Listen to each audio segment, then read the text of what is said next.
Hey guys, in this video we will discuss about one nation one election.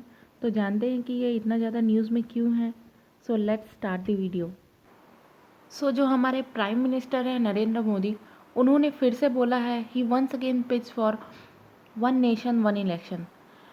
देखो आप यहाँ पे देख सकते हो, उन्होंने एक चीज़ और बोली है कि सिंगल वोटर लिस्ट होना चाहिए जो कि हर पोल में यूज़ होना चाहिए। तो अभी के लिए ये है कि बहुत सारी वोटर लिस्ट बनी हुई है, तो जब भी इलेक्शंस होते हैं किसी रीजन में या फिर किसी पर्टिकुलर स्टेट में, तो वो वहाँ के वोटर लिस्ट का यूज़ करते हैं।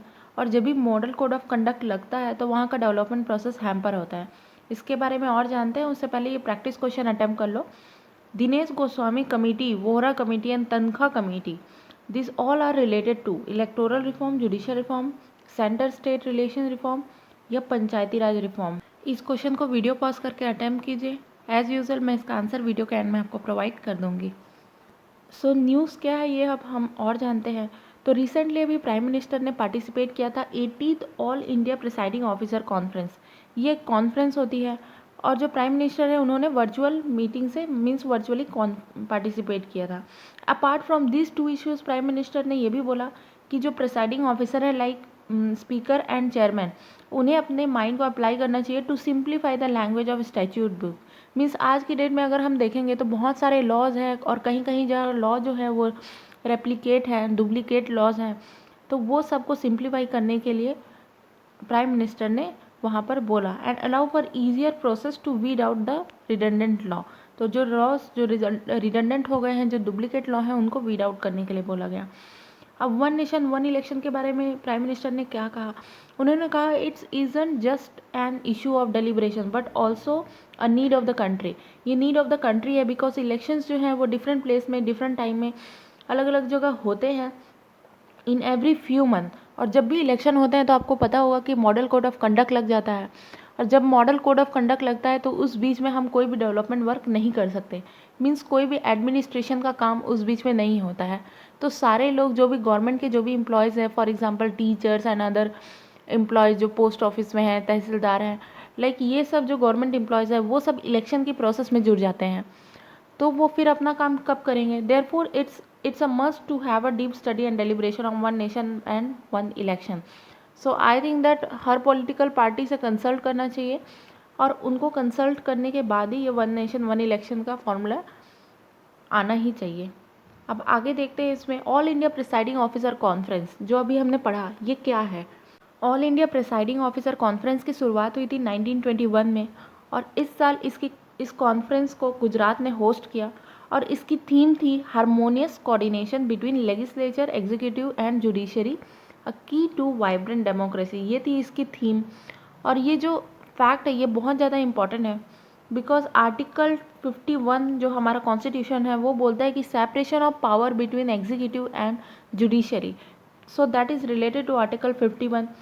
ये 2 डे का कॉन्फ्रेंस था जो केवडिया गुजरात में हुआ and that is being hosted by president Ramnath Kovind and being attended by vice president Rajya Sabha chairman जो है वेंकैया नायडू, लोकसभा स्पीकर ओम बिरला एंड गुजरात के governor and other states chief minister and Gujarat itself chief minister. वहाँ पे उन्होंने पार्टिसिपेट किया एंड इसके जो कॉन्फ्रेंस के जो चेयरपर्सन थे वो स्पीकर ओम बिरला थे। तो एक चीज़ आप याद रखना, all India presiding officer conference होता है उसके जो चेयरपर्सन रहता है वो हमेशा स्पीकर ही होते हैं, जो speaker of Lok Sabha, I mean presiding officer of Lok Sabha वही होते हैं। तो आपसे क्वेश्चन ये पूछा जा सकता है कि ऑल इंडिया प्रिसाइडिंग ऑफिसर का कॉन्फ्रेंस ये जो है ये कौन होस्ट करता है। तो so that is being hosted by, that is being chaired by speaker Om Birla. अब जानते हैं वन नेशन वन इलेक्शन के बारे में। It refers to holding election to Lok Sabha, state legislative assembly, panchayat, urban local bodies simultaneously once in a 5 year. इसका कहने का मतलब ये है कि 5 साल में सिर्फ एक ही बार इलेक्शन हो और जब इलेक्शन हो तब सारी जगह एक साथ इलेक्शन हो। For example Lok Sabha, assembly, panchayat, urban local bodies, ये सब में जितने भी जगह इलेक्शंस होने हैं वो 5 साल में एक बार हो। मॉडल कोड ऑफ कंडक्ट के बारे में जानते हैं कि क्यों मॉडल कोड ऑफ कंडक्ट जब भी लगता है तो डेवलपमेंट प्रोसेस हैम्पर होता है। मॉडल कोड ऑफ कंडक्ट है क्या। मॉडल कोड ऑफ कंडक्ट एक सेट ऑफ गाइडलाइंस होती है। ये कुछ लिस्ट होते हैं डूज एंड डोंट्स के कि आपको क्या करना है और ये सेट ऑफ गाइडलाइंस इशू किए जाती है बाय इलेक्शन कमीशन। तो ये सेट ऑफ गाइडलाइंस नॉर्मल लोगों के लिए नहीं रहती, आप जैसे या हम जैसे लोगों के लिए।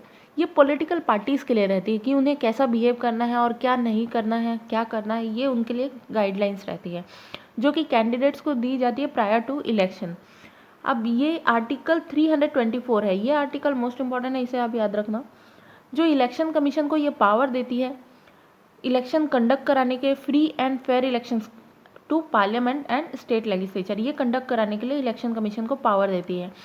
तो ये ऑपरेशनल होता है मॉडल कोड ऑफ कंडक्ट जैसे ही इलेक्शन अनाउंस्ड होते हैं कि इस डेट को इलेक्शन होने वाला है, फॉर एग्जांपल 28 नवंबर को इलेक्शन होने वाला है, तो जैसे ही इलेक्शन का अनाउंसमेंट होता है ये उस दिन से ऑपरेशन में आ जाता है मॉडल कोड ऑफ कंडक्ट, और जब तक रिजल्ट आता है तब तक ये रहता है। ठीक है, तो आप इसे ऐसे समझ सकते हो कि अगर 2 महीने में रिजल्ट आया तो 2 महीने तक मॉडल कोड ऑफ कंडक्ट रहेगा और उस बीच में कोई भी डेवलपमेंट एक्टिविटीज़ नहीं होगी। तो मॉडल कोड ऑफ कंडक्ट का ओरिजिन कहाँ से हुआ था? तो this was originated in 1960s। ये सबसे पहले केरल में यूज़ किया गया था 1960s में, यहाँ पे आप देख सकते हो, जहाँ पे कोड ऑफ कंडक्ट प्रिपेयर किया गया फॉर पॉलिटिकल एक्टर्स। फिर सब्सिक्वेंटली 1962 में जब लोकसभा के इलेक्शन हुए तब इसे सर्कुलेट किया गया by election commission of India, ये सबको दिया गया सारे कैंडिडेट्स को कि आपको किस तरह से बिहेव करना है।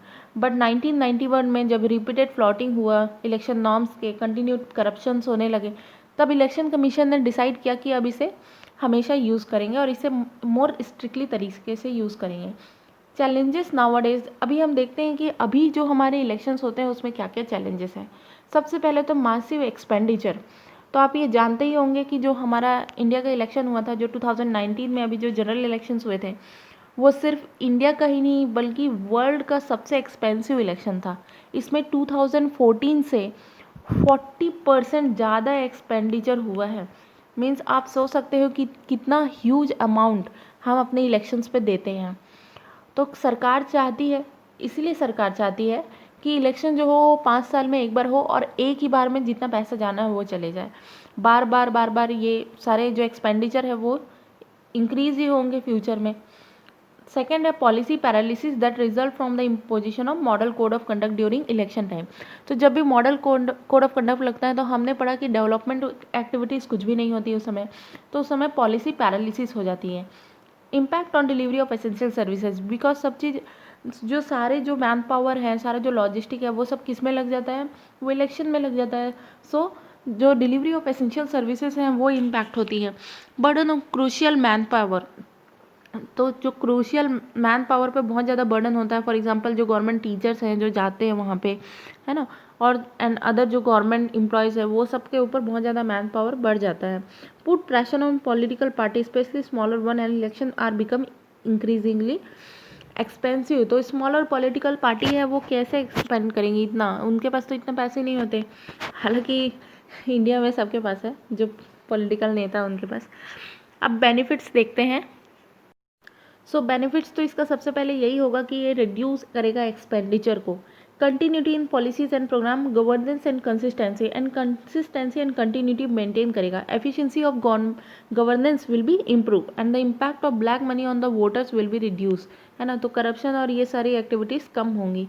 इम्पैक्ट ऑन रीजनल पार्टीज, इसका क्या इम्पैक्ट होगा? क्योंकि देखो अब क्या होगा कि सेम पार्टी जो रहती है स्टेट और सेंटर में, सेम टाइप के इलेक्शंस होल्ड होंगे, तो उनको ज़्यादा कैंपेन नहीं करना पड़ेगा, ज़्यादा एक्सपेंडिचर नहीं करना पड़ेगा, तो इस तरह से वो एक्सपेंडिचर भी उनका कम होगा। Changes to be made in constitution and legislation, अब ये पढ़ लो, ये इंपॉर्टेंट है।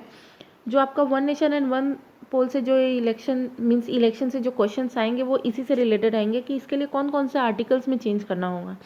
तो आर्टिकल 83, आर्टिकल 85 एंड आर्टिकल 172, इन तीनों आर्टिकल में चेंज करना होगा। आर्टिकल 83 जो बोलता है ड्यूरेशन ऑफ हाउस, मीन्स कोई पार्टी अगर इलेक्ट होके आती है तो वो सरकार बनाती है तो वो 5 साल तक के लिए रहेगी, तो या फिर उसके बीच में भी डिसॉल्व हो सकती है, ऐसा अभी इंडिया में चल रहा है ना। तो ड्यूरेशन ऑफ हाउस को सबसे पहले तो स्टेबल करना पड़ेगा कि जो भी पार्टी चुन के आएगी वो 5 साल तक तो रहेगी ही रहेगी। Article 85 on dissolution of Lok Sabha by the president, और प्रेसिडेंट है इसे चेंज करना पड़ेगा आर्टिकल 85 की प्रेसिडेंट या तो डिसॉल्व ना करे, और या तो अगर डिसॉल्व करे लोकसभा को तो उसके बदले में कोई दूसरी पार्टी 2.5 साल के लिए, फॉर एग्जांपल 2.5 साल के लिए डिसॉल्व हो जाती है लोकसभा, तो 2.5 साल के लिए फिर कोई दूसरी पार्टी रहे। Article 172 relating to the duration of state legislature, तो ये आप याद रखना, आर्टिकल 85 एंड आर्टिकल 172 दोनों क्या है, ये जो है ड्यूरेशन ऑफ पार्लियामेंट है 83 एंड ये ड्यूरेशन ऑफ स्टेट लेजिस्लेचर के बारे में है। अदर चेंजेस हमको किस में करने पड़ेंगे, representation of people act 1951 act में चेंज करना पड़ेगा हमें।